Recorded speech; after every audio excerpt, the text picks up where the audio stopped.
महाराष्ट्र राज्यातील प्रत्येक महत्त्वाच्या घडामोडी फक्त आपल्या बेधडक मी मराठी न्यूज चॅनलवर. महाराष्ट्राचा बुलंद आवाज. सावळदे येथील मिलमधून चणे चोरणारे तिघे जेरबंद. LCBची धडक कारवाई, 9 लाखांचा मुद्देमाल जप्त. शहादा तालुक्यातील सावळदे येथील गुरुदेव ॲग्रोटेक मिलमधून 30 क्विंटल चणे चोरणाऱ्या टोळीचा स्थानिक गुन्हे शाखेने पर्दाफाश केला आहे. या प्रकरणी पोलिसांनी तिघा संशयितांना अटक केली असून त्यांच्याकडून चोरीचा माल आणि गुन्ह्यात वापरलेले वाहन असा एकूण 9,50,000 रुपयांचा मुद्देमाल हस्तगत केला आहे. सावळदे शिवारातील गुरुदेव ॲग्रोटेक मिलमधून अज्ञात चोरट्यांनी 1.5 लाख रुपये किमतीचे 30 क्विंटल चणे चोरून नेले होते. या धाडसी चोरी प्रकरणी मिलचे मालक पंकज जसराज जैन यांनी सारंगखेडा पोलीस ठाण्यात फिर्याद दिली होती. त्यानुसार अज्ञात चोरट्यांविरुद्ध गुन्हा दाखल करण्यात आला होता.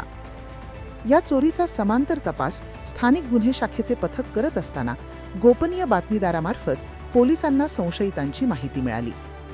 पथकाने तत्काळ सापळा रचून शहादा येथून शांतीलाल रतिलाल मोरे राहणार खरवड तालुका तळोदा, पूनम भरत ठाकरे राहणार खरवड तालुका तळोदा, अजय चैत्राम पाडवी या तिघांना ताब्यात घेतले.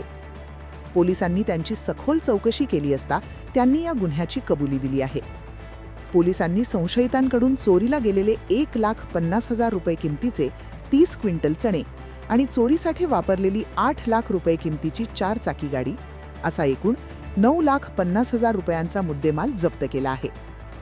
या गुन्ह्यात सहभागी असलेले इतर 3 संशयित सागर परशू ठाकरे, राजेश सिडकू ठाकरे आणि सचिन मोनसिंग ठाकरे सर्व राहणार मोड तालुका तळोदा हे सध्या फरार असून पोलीस त्यांचा कसून शोध घेत आहेत. ही यशस्वी कारवाई पोलीस अधीक्षक श्रवण दत्त एस यांच्या मार्गदर्शनाखाली पोलीस निरीक्षक हेमंत पाटील, उपनिरीक्षक विकास गुंजाळ, विशाल नागरे, मोहन ढमढेरे, सुनील येलवे, विकास कापुरे, अविनाश चव्हाण, शोएब शेख, भरत उगले आणि सतीश घुले यांच्या पथकाने केली. बेधडक मी मराठी न्यूजसाठी सुमित गिरासे, सारंगखेडा.